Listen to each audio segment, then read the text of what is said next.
Hello everyone and welcome back to the KZ Lab. Today we're back at it with carbs. These are from a 1980 KZ650 LTD.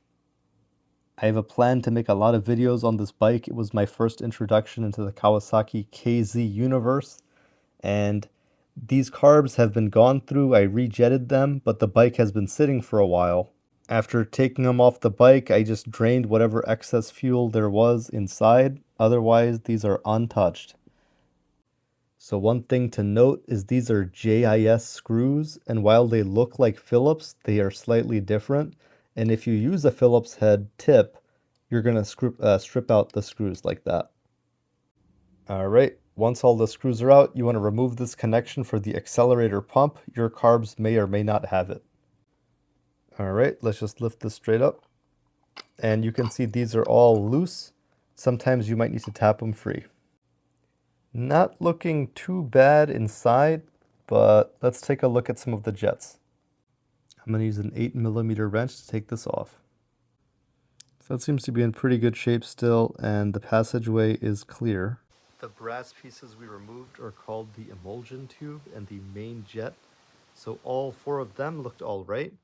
Now let's focus on the pilot jet, which is buried deep in there. So I got to use a very, very small, thin screwdriver.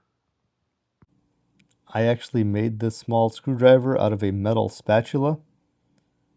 And as you can see, it fits in there and I can take it out.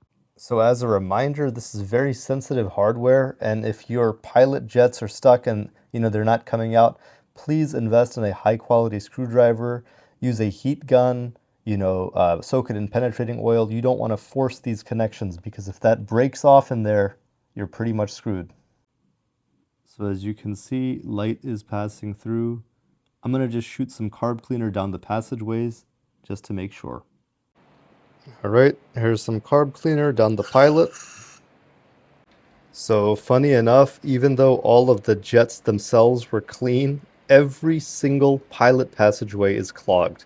So I'm going to gently put some compressed air through these, and then we should be good to go. Thank you very much for watching. This was more of an emergency checkup, spur of the moment type of thing, but please stay tuned if you want to see these carbs go back on that bike and get it started up for the first time since the summer.